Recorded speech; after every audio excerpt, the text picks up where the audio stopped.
ለመምህር ዘላለም ለወልደ ሰማዕት ያልሆነ እንዴት እንደዚህ ሆነ ሚል ጥያቄ ሊያነሳ እንችላለን። ደግሞ ያለ እግዚአብሔርን ፈቃድ አንድም ነገር ወደ ህይወታችን እንደማይገባ ማመንና እርግጠኞች። ለዚህ ነው የእግዚአብሔር ፈቃድ ምን እንደሆነ አስተውሉ እንጂ ሞኞች አትሁኑ የሚለው ቅዱስ። ይሄ ጥሪ የዘላለም ብቻ አይደለም፣ የሁላችን ጥሪ ነው። እውነት ለመናገር ለሁላችን የተደረገች ጥሪ ናት። ለመምህር ዘላለም ለወልደ ሰማዕት ከዚህ የተሻለች ቀን ብትኖር ያችን ቀን ከእግዚአብሔር በላይ የሚያዘጋጅለት የለም።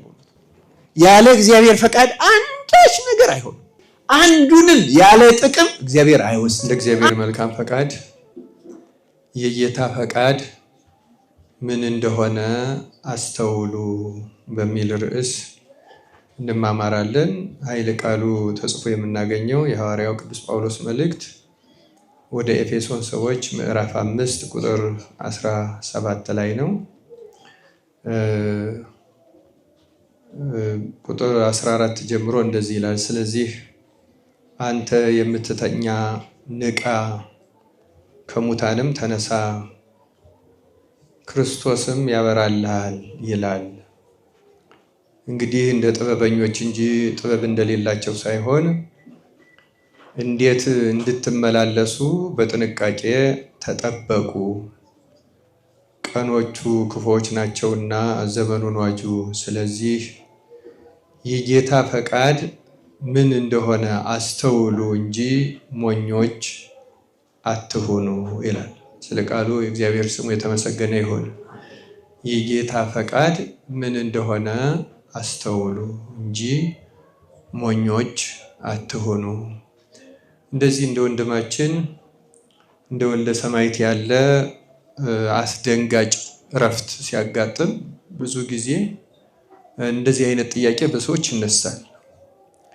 እንደዚህ ብቻ አይደለም፣ ብዙ አደጋዎች እንደዚህ አይነት ጥያቄ ያስነሳሉ። እግዚአብሔር እንዴት እንዲህ እንዲሆን ፈቀደ? የምንሰማቸው አደጋዎች ብዙ አስደንጋጮች ናቸው። አሁን በሀገራችንም በመላው ዓለም እውነት ለመናገር በአንድ ትምህርት ቤት ላይ ምንም የማያውቁ ህፃናትን 20ውን 30ውን አንድ ሰው ገድሏቸው ይሄዳል። ያስደነግጣል። ይሄ ማስደንገጥ ብቻ ሳይሆን አንዳንዶቹን ጥያቄ ያነሳባቸዋል። እነዚህ ህፃናት ኃጢአት የለባቸውም፣ ለምን እንዲህ እንዲሆኑ እግዚአብሔር ፈቀደ?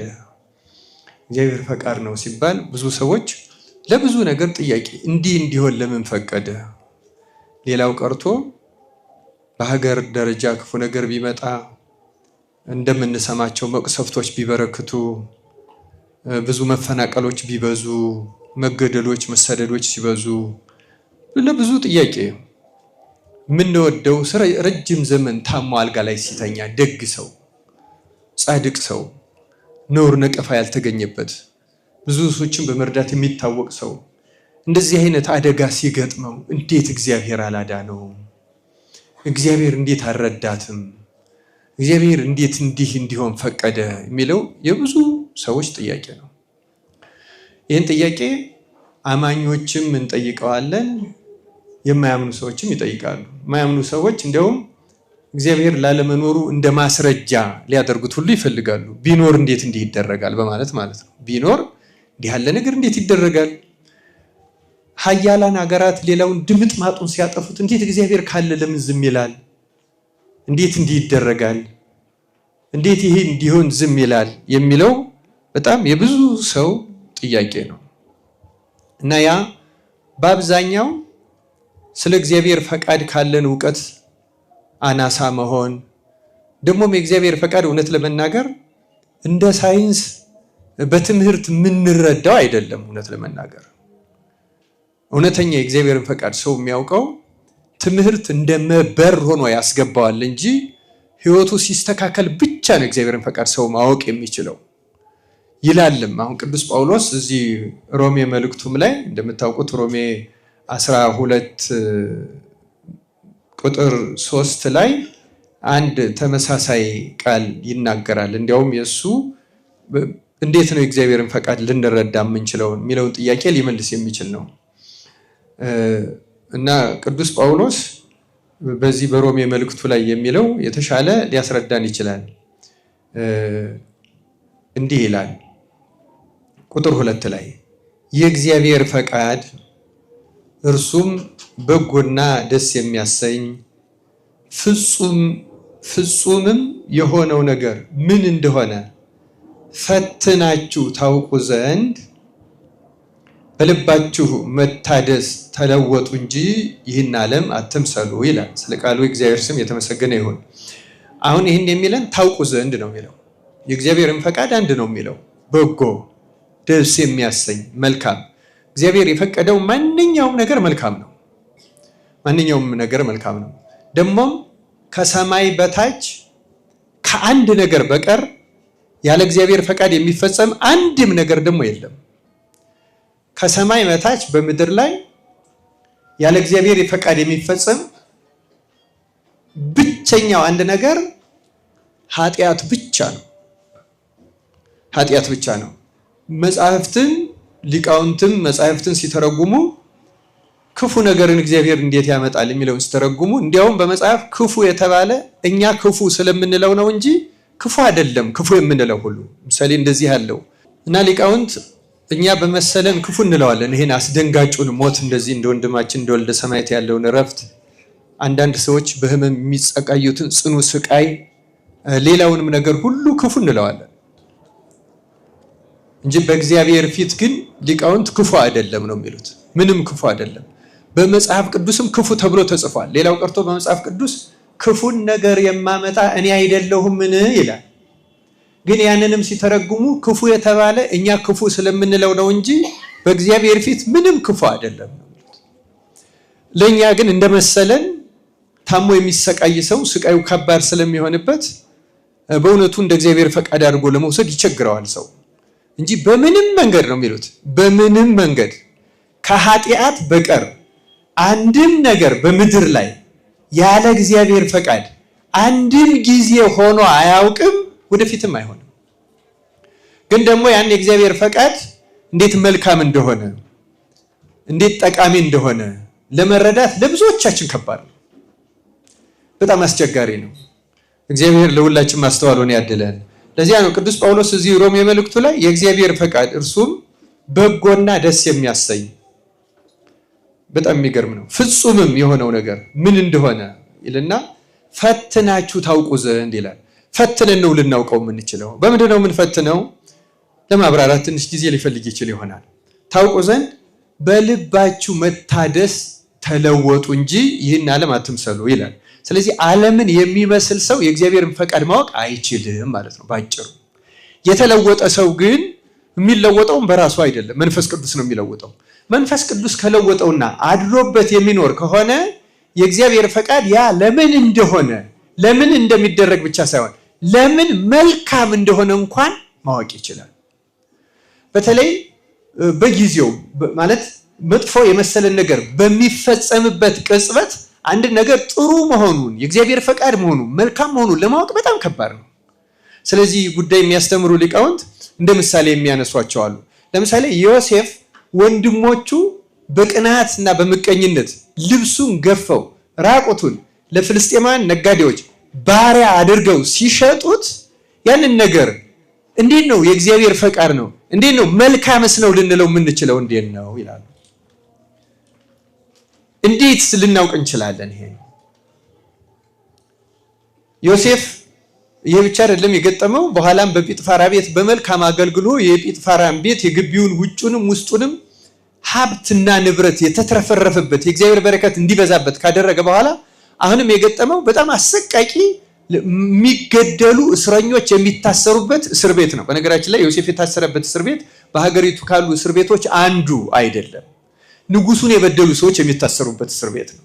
ንጉሱን የበደሉ ማለት ሞትም ሊቀጡ የሚችሉ ሰዎች የሚታሰሩበት ልዩ እስር ቤት ማለት ነው በዚያ ዘመን። ምክንያቱም ጲጥፋራ የንጉሱ ጃንደረባ ነው፣ ትልቅ ባለስልጣን ነው። ምናልባትም ዮሴፍ ሊጠብቀው ይችላል እና ዮሴፍ በዚያ ሰዓትስ እንደዚያ በቅንነትና በንጽህና ካገለገለ በኋላ ያን ሁሉ መልካም ነገር ካደረገ በኋላ ለጲጥፋራ ለበረከቱ መንስኤ ምክንያት ከሆነ በኋላ እንዴት መታሰሩ በመልካም መረዳት ይቻላል ብለው ይጠይቃሉ። ግን ካለፈ በኋላ ታወቀ። ካለፈ በኋላ በምንድን ነው የታወቀ? ዮሴፍ ተመልከቱ፣ ግብጽ መውረዱ ግብፃውያንንና ወገኖችን እስራኤል ከነዓናውያን ቀሪውን ዓለም ከረሃብ ለማዳን የእግዚአብሔር መልካም ፈቃድ ነበር። እስር ቤትም መግባቱ ህልም ተርጉሞ በኋላ ወደ ቤተ መንግስት ገብቶ ያን ሁሉ ለማድረግ ለከፍታው ትልቁ ምክንያቱ እስር ቤት መውረዱ ነበር። በጊዜው በቅጽበቱ ግን ለሚሰማው ሰው የግፍ ነው። የግፍ ነው። ከመልካምነቱ ላይ የተከፈለ በጣም አስቸጋሪና ክፉ ነገር ነው በእውነቱ። እና ክርስቲያኖች አንድ ነገር በጊዜው በሚፈጸምበት ሰዓት ስናየው ለመረዳት በጣም ከባድ የሚሆነው ለዚያ ነው። በጣም ከባድ ነው የሚሆነው። በእውነቱ የዳንኤልንም ማንሳት ይቻላል። ዳንኤል ወደ አንበሳ ጉድጓድ የተጣለበትን ነገር ስናስበው እንዲሁ ጥያቄ ሊያስነሳ የሚችል ነው። በዚያው ቅጽበት ብንሆን ኖሮ እንዲህ በዚያ በባዕድ በስደት ሀገር ሆኖ እንኳን እንደዚያ የሚያገለግለውን ዳንኤል እግዚአብሔር ለምን አላዳነው? ለምን ወደ አንበሳ ጉድጓድ እንዲጣል ለምን ፈቀደ? የሚል ጥያቄ ሊያስነሳ ይችላል። በመጽሐፍ ቅዱስ እንደዚህ አይነት መዓት ታሪኮች አሉ፣ ልናነሳቸው እንችላለን። አሁን ስላለፈ ብዙ ጊዜ ታሪካቸውንም ስለሰማ ነው ምንም ላይ መስለን ይችላል። በወቅቱ ብንኖር ግን ከባድ ነው የሚሆነው። እንዲህ ለዳንኤል ያልሆነ አምላክ፣ ለዮሴፍ ያልሆነ አምላክ፣ ለግን ያልሆነ አምላክ ያሰኛል። ዛሬም እንደዚያ ነው። አሁን ለመምህር ዘላለም ለወልደ ሰማዕት ያልሆነ እንዴት እንደዚህ ሆነ የሚል ጥያቄ ሊያነሳ እንችላለን። እውነቱን ለመናገር ለምን በዚህ ጊዜ ለምን በዚህ ሰዓት ልንል እንችላለን። በእውነተኛው የክርስትና ሕይወት ውስጥ እንደዚህ አይነት አጋጣሚዎች ብዙ ናቸው፣ በጣም ብዙ ናቸው። ግን መንፈስ ቅዱስ ያደረባቸው ሰዎች ብቻ ያ ለመልካም እንደሆነ በጣም መልካም እንደሆነ በተለይ በጣም ብዙ ክፉ የሚመስሉን ነገሮች እንደ ደዌ ያለውማ እንደ በሽታ ያለውማ አንዳንዶቹ እንደ እግዚአብሔር ቋንቋ የሚወስዱታል። አንድ ጻድቅ አባት በጣም ገርሉ ደዌ ነው። ደዌ በነገራችን ላይ እንደ ሰማዕትነት እንደነ ጊዮርጊስ እንደሚፈጩት እንደሚመተሩት የሚቆጠር ነው። ረጅም ዘመን በደዌ ዳኛ የተያዘ ሰው እንደየአቅማችን በየሰውነታችን በሽታ የሌለበት የለም በዚህ ዘመን። እና ሁሉ የእግዚአብሔር ፈቃድ መሆኑን መረዳት በጣም አስፈላጊ ነገር ነው። ለምን ይሄን በሽታ ሰጠኸኝ? ለምን እንዲህ ያለ ነገር ገጠመኝ? ለምን እንዲህ ሆነ ማለት በእውነቱ እግዚአብሔርን ያሳዝነው እንደው እንጂ ያስደስተው። ብዙ ቅዱሳን እንደው በጣም በሚገርም እና እንደ ሰማዕትነት ስለሚቆጠሩ ዓላማውን ብዙ ስለሆነ በእርግጠኝነት ግን ለታማሚው ሰው ሁልጊዜም ጠቃሚ ስለሆነ በእርግጠኝነት ያለምንም ማመንታት የትኛውም በሽታ የትኛውም ስቃይ የትኛውም ችግር እስራትም ቢሆን ስደትም ቢሆን ሌላም መከራም ቢሆን በምድር ላይ ለኛ ከባድ የሚመስሉንና ከባድ እንደሆኑ ቆጥረናቸው የምንሰቀቅባቸው ነገሮች በሙሉ ለዚያ ሰው ለጊዜው አይረዳውም እንጂ በተለይ ክርስቲያን ሆኖ በማመስገን ከተቀበላቸው በምንም መንገድ የማይጠቅም ለኛ ክፉ የሚመስል ግን ደግሞ በእግዚአብሔር ፊት መልካም ያልሆነ ምንም የለም። ደግሞ ያለ እግዚአብሔርን ፈቃድ አንድም ነገር ወደ ህይወታችን እንደማይገባ ማመንና እርግጠኞች መሆን አለብን። ይህን እንድናመን አምላካችን እግዚአብሔር ይርዳን። እና ይሄ አንድ አባት ብዙ ዓመት ገርሉን ይመርጣሉ ቅዱሳን ብዙ ጊዜ እና ከገርላቸው አንዱ ከሰማዕትነት አንዱ ወገን በሽታ ነው። ታውቃላችሁ አሁን በገርለ ተክለ ሃይማኖት ላይ የሚነሳው ጥያቄ አቡነ ተክለ ሃይማኖት ኢትዮጵያ ውስጥ በኖሩበት በዚያ ዘመን እሳቸውን አንገታቸውን የሚመትር ንጉስ አልነበረ። ሰማዕትነት ግን በጣም ይሹት ነበረ። ስለዚህ ልክ እንደ ሰማዕትነት ደም ከወዳቸው የሚያወጣ በሽታ ነው የታዘዘላቸው። በእርግጠኝነት እንደዚህ አይነት ደዌዎች ከሰማዕትነት የሚያስቆጥሩ ናቸው። ለዚያም ነው ገርሉ ላይ እንደ ሰማዕታት ቆጥርልሃለሁ የሚለው ማለት ነው። መስቀል ነዋ። እና ይሄን አባት ጽኑ ደዌ ተሰጥቶት በማመስገን ብቻ ሲኖር ራሱ እግዚአብሔር አዘነለትና 1 ዓመት ላሳረፈው ብሎ ለ1 ዓመት በጤና ያለምንም ህመም አቆየው ይላል። ያለምንም ህመም በኋላ የአባት 1 ዓመት መሆኑን ሲያስብ እግዚአብሔር እንዲህ ብሎ ጠየቀው ይላል። በዚህ ዓመት ሳትጎበኘኝ የከረምክ ምን አስቀይሜህ ምን በድዬህ ነው ብሎ እግዚአብሔርን ጠየቀው ይላል። ምክንያቱም ለነሱ የእግዚአብሔር በረከት ማግኛ ዋጋ ማግኛ የሰማዕትነት በር ስለሆነና ክርስቶስ መስቀል የሚሸከሙበት ስለሆነ እንደ መስቀልም ስለሚቆጠርላቸው ፈቃዱን በደስታ የሚቀበሉበት ስለሆነ ረቂቅ ነው። በነገራችን ላይ ለዚያ ነው አሁን አንዳንድ የተሐድሶ መናፍቃን ይሄን የማይረዳቸው ለዚያ ነው። ሰው አይምሮ በመንፈስ ቅዱስ ካልተለወጠ በቀር ይሄን መስቀል መሆኑና የእግዚአብሔር ፈቃድ መሆኑ አያውቀው፣ ሊረዳው አይችልም። እንደዚህ አይነት መከራዎች በፍጹም መንፈሳዊ ለሆኑ ሰዎች ብቻ የተረዱ ናቸው።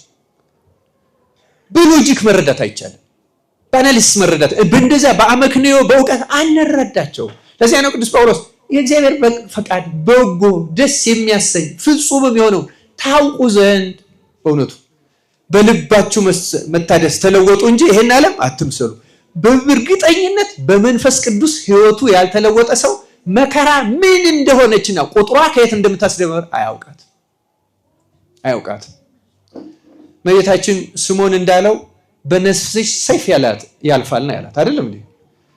በጊዮርጊስ አንገት በጳውሎስ አንገት ካለፈችው ሰይፍ በላይ እኮ በእመቤታችን ውስጥ ያለፈው ሰይፍ ረቂቅ ሰይፍ ይበልጥ። ያ ሐዘን ሰይፍ ነው፣ ሰማዕትነት ነው፣ የእግዚአብሔርን ፈቃድ ነው።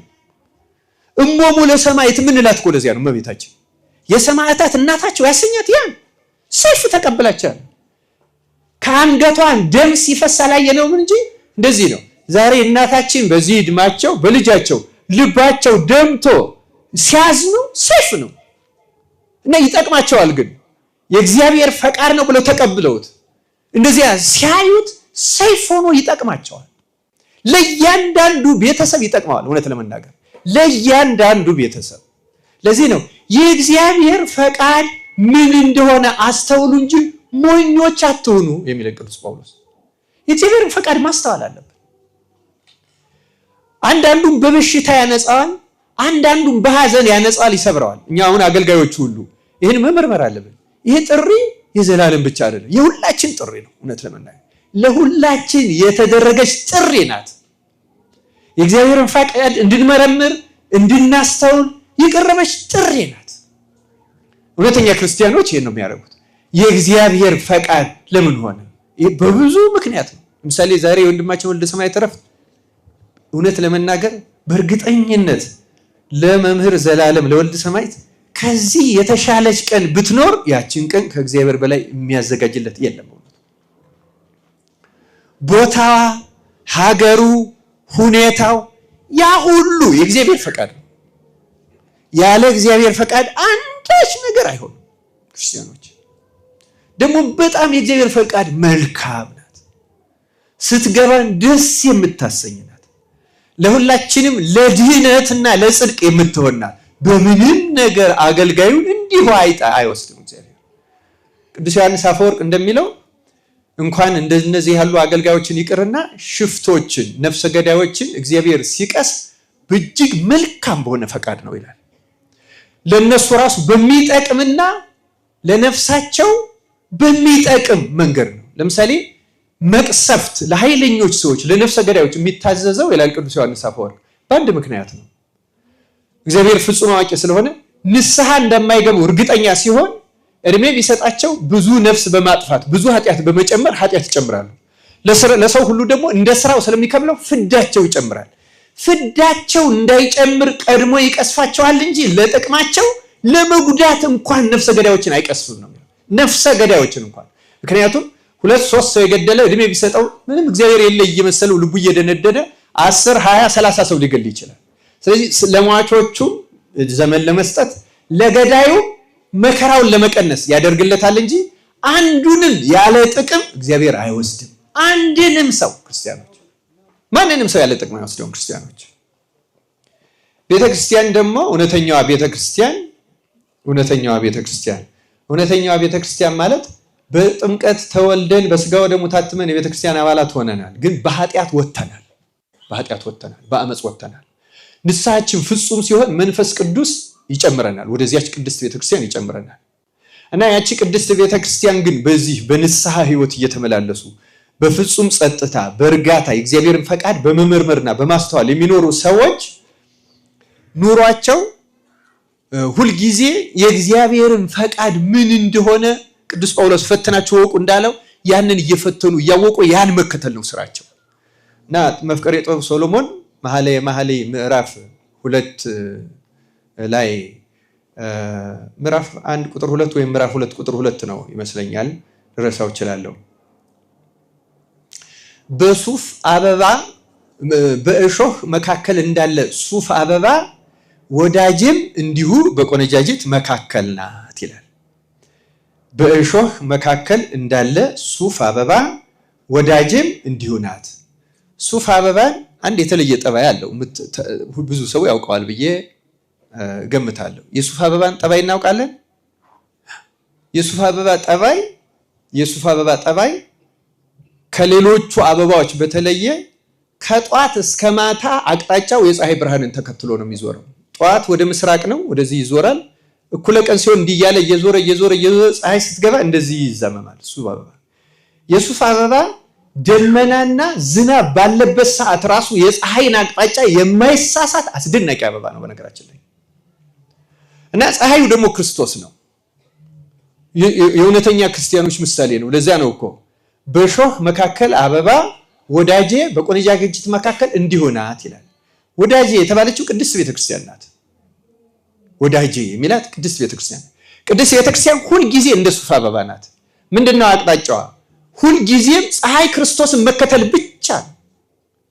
በደመናውም ጊዜ በዝናቡም ጊዜ የሱፍ አበባ ከፀሐይ አቅጣጫ ውጭ እንደማይዛነፈው ክርስቲያንም በመከራ ጊዜ፣ በሐዘንም ጊዜ፣ በለቅሶም ጊዜ፣ በእስራትም ጊዜ፣ በደዌም ጊዜ የክርስቶስን ፈቃድ ከመከተልና እሱን ተከትሎ ከመጓዝ ውጭ ሌላ ህይወት የላትም ነው ቤተክርስቲያን ማለት ይችላል።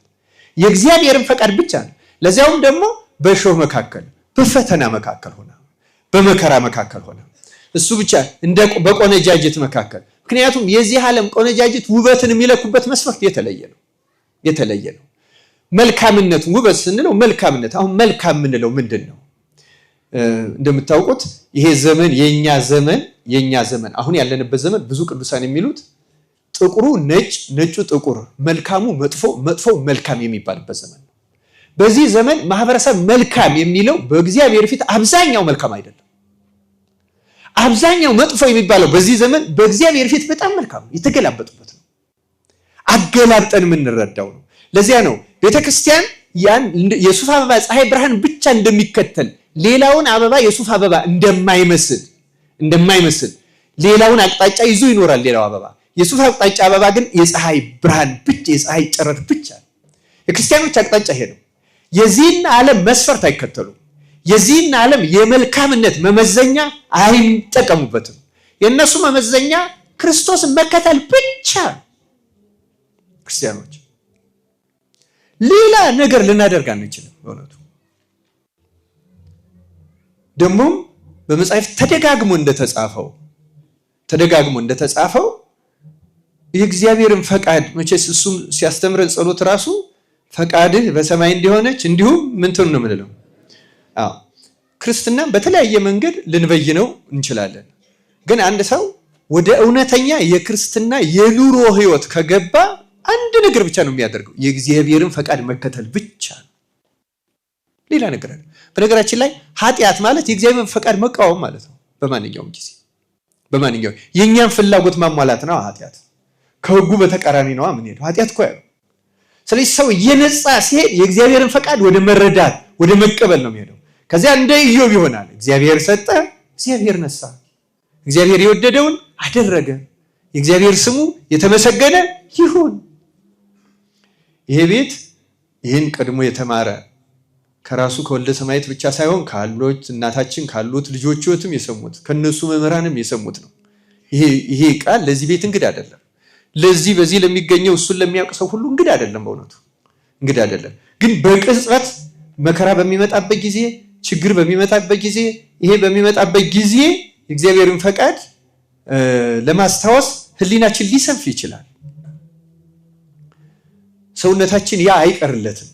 መረበሽ አይቀርለትም። መታወክ አይቀርለትም። መደንገጥ አይቀርለትም። እና አምላካችን እግዚአብሔር ለሁላችን ማስተዋሉን ያደለን። ተወዳዳችሁ እግዚአብሔር ቤተሰቦች፣ የእግዚአብሔርን ፈቃድ መረዳት ማለት ግን አንዳንድ ድርጊቶቻችን ደግሞ እንዳናስተካክል ይከለክለናል ማለትም አይደለም። እንዲያው አንዳንድ ነገሮችን ስላነሳው ለምሳሌ ሰዎች በግፍ በሚገደሉበት ጊዜ፣ እንደዚህ በሚደረጉበት ጊዜ የእግዚአብሔር ፈቃድ ከሆነ ምንም ሳናደርግ እጃችን አጣጥፈን መቀመጥ ነው ወይ ብሎ ሰው እንዳያስብ እፈልጋለሁ። በእውነቱ እንደዚህ አይደለም። አንድ ሰው በእግዚአብሔር ፈቃድ ቢታመምም ለጤናው ይታከማል አይታከምም? በመታከሙ የእግዚአብሔርን ፈቃድ ተቃወምክ አይባልም። እውነቱ የበሽታውን ምክንያት ይቃወማል እንጂ የእግዚአብሔርን ፈቃድ አይታወቅም። በዚያም መዳኑ የእግዚአብሔር ፈቃድ ከሆነ ይድናል። ግን ደግሞ በእውነት ሳንድን መታመም የእግዚአብሔር ፈቃድ ከሆነ በምንም መድኃኒት አንድንም። በነገራችን ላይ የዚያ ጊዜ ግን ተስፋ መቁረጥ የለበትም። እግዚአብሔር ወይ ፈቃድ ከሆነ እችለዋለሁ፣ እንድችለው አድርገኛ አንተ ብሎ መቀበል ነው ያለበት። ልክ እንዲሁ ለመታመሙ እንደሚታከመው ሁሉ ለሌሎቹም ደግሞ ድርሻውን ሊወጣ ይችላል፣ ይገባዋል። ያን በማድረጉ የእግዚአብሔር ፈቃድ ተቃዋሚ አይባልም፣ የክፉ ተቃዋሚ ይባላል እንጂ የክፉ ተቃዋሚ ይባላል እንጂ የማያስቀረውን አያስቀረውም። የበጎ ስራ ተባባሪ መሆን ግን አለበት። በእርግጠኝነት ግን በየትኛውም ዘመን፣ በየትኛውም ሀገር፣ በየትኛውም ትውልድ፣ በየትኛውም ቤተሰብ፣ በየትኛውም ግለሰብ አንድም ነገር ያለ እግዚአብሔር ፈቃድ አንድም ጊዜ መጥቶ አያውቅም፣ ሊሆንም አይችልም። አንድም ቅዱስ ከዚህ የተቃረነ የሚናገር እኔ አይቼ አንብቤ አላውቅም። እውነት ለመናገር እንደ አቅሜ ለማንበብ ለመቆፈር ሞክሬያለሁ። አንድም ቅዱስ፣ ሁሉም የሚሉት የእግዚአብሔር ፈቃድ ነው እና እግዚአብሔር የምናምነውና የምንወደው ከሆነ ይህን ነው የምናደርገው። ዛሬም ለእኛ የቅዱስ ጳውሎስን ቃል መነሻ ያደረኩት ለዚህ ነው። የጌታ ፈቃድ ምን እንደሆነ አስተውሉ። እንግዲያውስ እንዴት ነው የምናስተውለው? አሁን ዛሬ በወንድማችን በወልደ ሰማያት መጠራት፣ በሌሎቹም ሁኔታዎች እንዴት ነው የምናስተውለው? አሁን እኛ ኢትዮጵያውያን አንዱ የጠፋብን የእግዚአብሔርን ፈቃድ ማስተዋል ነው። በሀገራችን ስላለው ችግር የጌታን ፈቃድ እንዴት ነው የምናስተውለው? እንዴት ነው የምናስበው? እንዴት ነው መረዳት ያለብን? ምንድን ነው ማድረግ ያለብን? ይህን እኮ ማስተዋል አስፈላጊ። አብዛኛዎቹ መከራዎች ዓላማቸው አንድ ነው። አብዛኛዎቹ